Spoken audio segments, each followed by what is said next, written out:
Let me probe into this presence thing a little bit more by referring to my own experience a little bit. You know, I have decades of spiritual practice under my belt and so on, but you know, my mind still isn't as silent as I hear you describing it. Like sometimes I'll get a song stuck in my head and it'll be there for a few days. I'll get up in the middle of the night to go to the bathroom and boom, there's that song coming in. Completely unnecessary and inappropriate to the circumstances, but nonetheless it happens. Or when I sit to meditate, I have a friend who, you know, just focuses on presence for a few moments, and next thing you know, he's in samadhi for 2 hours with no thoughts whatsoever. That's not my experience. For me, despite the fact that there's an underlying silence that seems to be imperturbable, there's always some level of mental agitation going on. So what would you say to me with regard to your teaching? I would say that you need a little bit of step 2 to go along with step 1. Okay. That's the first thing I'd say. Let's talk more about step 2. Okay. So there are 4 aspects to step 2, which I'll very briefly describe. The first is, and I think one of the most important, is the resistance of the ego. The ego has become so prominent in our world, in our lives. It's so dominant that it's very, very difficult to get past the resistance of the ego, particularly if it's the ego driving you to become enlightened in the first place. And if the ego is very, very interested in enlightenment, but it doesn't know anything about presence.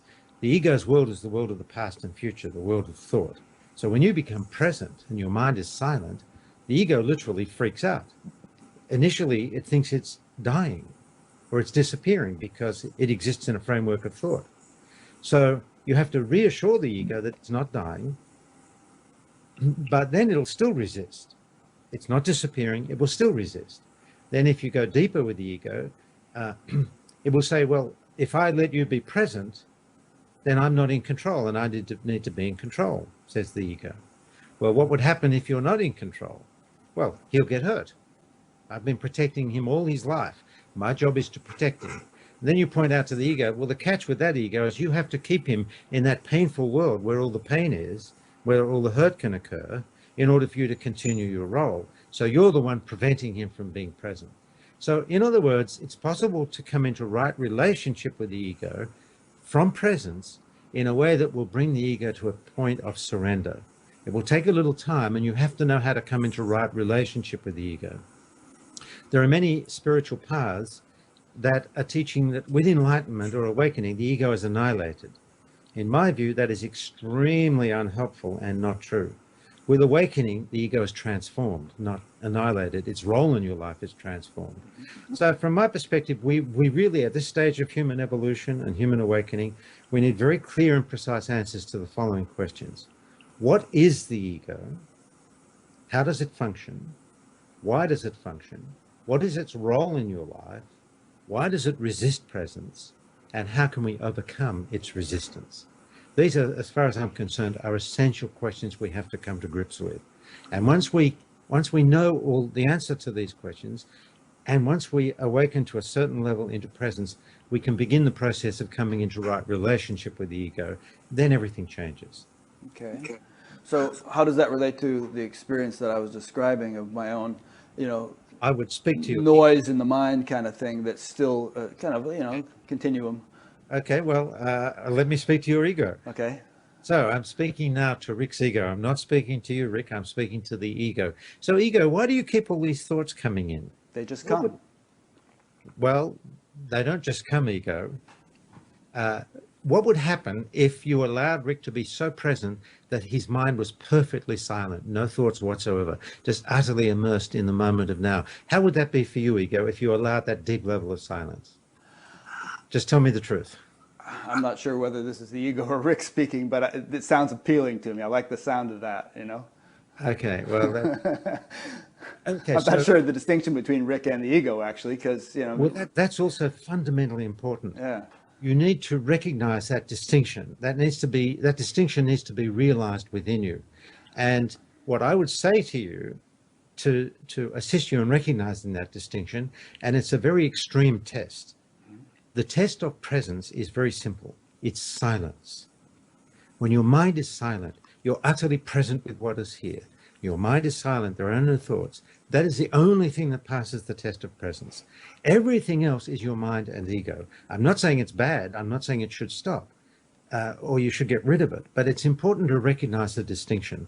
Then you start to recognize when you're really functioning at that level of mind and ego, because in order to overcome the resistance of the ego, you have to first be present and deeply silent, so you can easily recognize the ego when it pops in. The ego has a bag of tricks. It's very skilled at pulling you out of the present moment. I'm not speaking to you. I'm speaking to whoever's interested. Yeah, sure. It's very skilled at pulling you out of the present moment. It's so skilled at pulling you back into the past or into the future.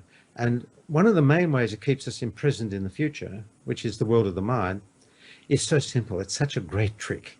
We should give the ego a round of applause for this great trick, because it has the whole of humanity enslaved in the world of the mind, imprisoned. Such a simple trick, the promise of future fulfillment. That's the ego's trick, to keep us in the future. Even the promise of enlightenment in the future is a great trick to keep us in the mind. Whereas it can't happen in the future. There is no life in the past. There is no life in the future. The only life available to us is life lived now. So at this stage, you would need to recognize more clearly the distinction between when you are present and when you're in the mind and the ego is available or is there, so that you can come into right relationship with it. It's definitely the ego bringing in those thoughts. So the question is, why? What are you up to, ego? And most egos will tell me the truth. Actually, in reading your book this week and listening to you, I've actually been practicing that more, and it does work. I mean, there is this kind of silencing that takes place when you just intentionally come into the moment and come into the now and the presence. But there's a but. I'm sure you've heard the word vasanas in spiritual terminology. It's said to be that there are many latent impressions that are sort of ingrained in our nervous systems, in our brains, and so on, through many, many past experiences. And with those vasanas lodged there, those deep impressions, there's a limit to the extent to which we can, at any given moment, settle completely into silence and stay there, because the vasanas tend to be, the nervous system is just not sort of, with all that clutter stuck in it, the nervous system is just not in a state where it can maintain complete, perfect presence perpetually. So how do you deal with the whole neurophysiological component and this whole idea that the physiology actually has to undergo a transformation, as well as the way we operate with the ego and so on? Okay, well, for me, I think what you're speaking of is all wound up with step 2, so I really should cover the other aspects of step 2. Okay. So the first is the resistance of the ego. Mm-hmm. If we want to awaken fully and become fundamentally established in presence, we have to come into right relationship with the ego, which is only possible from presence. Because from presence, when you are present, you are love, you are acceptance, you are compassion, you are allowing. That's who you are. There is no judgment. That's who you are when you're present, and there's nothing you can do about it. You can't add to it, you can't subtract from it. It's who you are. You can't create it. It's already here. So it's that energy of love, acceptance, and compassion and allowing that you engage with the ego. And in a very strange way, at first the ego will not trust that, but it will come to a point where it does trust that. And at that point, the ego will relax and surrender to the true master arising from within. So that's how you overcome the resistance of the ego. And the ego's role in your life changes dramatically from your protector in a painful world where no one is present. And it's a difficult job, I can tell you, right, for the ego. It will transform into your loving and devoted servant and partner in the world of time. Because in truth, you are an eternal being, and you don't know your name without the ego. You don't even know what your name is. So the ego is an essential part of our life within the world of time, but it's no longer involved in spiritual matters, enlightenment, or matters of identity. It's just doing its job as your faithful servant in the world of time, keeping appointments, doing whatever the ego is well trained to do, including working the computer and so many different things. I mean, I've been at levels of awakenedness in my past where I couldn't possibly function. I couldn't I couldn't have turned on this computer. Time is so not available to me. You had to have people bring you food and stuff. You couldn't. What's that? So you had to have people bring you food and stuff. You couldn't even cook a meal or something. Absolutely. Well, it wouldn't have even occurred to me to cook a meal. So people would bring me food and suggest I eat a little bit, and I did. And they'd say, drink a little bit. They couldn't have a conversation with me because I quite literally didn't know who they were talking to. Right. There was no me from the past or future. So that's possible at the very deepest level. But I don't need to hang out at that deepest level all the time. I couldn't function in the world. I'd have to start a little, I'd have to find a cave in India and a begging bowl. That's the beauty of India. You can do that there, right? So the other aspects, very briefly, the other aspects of the second step, which will explain when you put them all together, why those thoughts persist and those intrusions persist, those, what did you call them? Vasanas is Vasanas. The word in Sanskrit, which means kind of like a seed or a latent impression that's stored in the nervous system. Like, let's say something happened to you when you were 5 and it had a deep impression on you. There's some kind of neurophysiological impression that you might have 40, 50 years later that you're not even aware of, but that's still actually constricting you in some way and influencing your behavior. Right. Okay. So I use different language. I don't know what vasanas are, but step 2 definitely attends to that. So the second aspect of step 2, most of us are so, well, let me say this. There's a huge distinction between the truth of who you really are, which I've already described. When you're present, you're in the truth of who you are. You are love, acceptance, compassion, etc. You exist in the realization of oneness.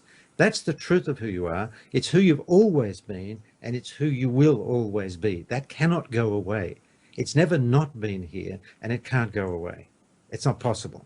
But you can disconnect from that as you venture into that world and live and become absorbed into that world of the mind, the world of time, the story unfolding within the world of time.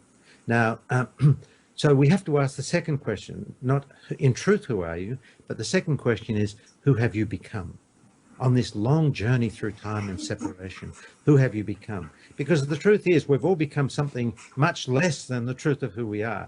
You know, who have you become? Are you unworthy? Do you feel unloved? Are you not good enough? Are you angry? Are you a blamer? Are you guilty? We could go on and on about this long list of who you've become. And again, I'll speak of another, what I call one of God's laws, which is this. To the extent that you deny who you've become, you will be denied the truth of who you are. But if you allow yourself to acknowledge, express, confess, and reveal who you've become, then that will slowly open the door to the truth of who you are. Most of us are either trying to fix who we've become, hide who we've become, we project who we've become, we don't want to own, acknowledge, and confess who we've become. And yet it's such an important step in releasing those vasanas that you're speaking of. It really loosens everything up as you own, acknowledge, confess, and reveal these things with love, acceptance, and compassion that arises from presence. In other words, there's these two dimensions of you, and the dimension of you that is who you've become encounters the dimension of you in presence, and it is absolutely transformative and healing. So that's the second aspect of the second step. Yeah,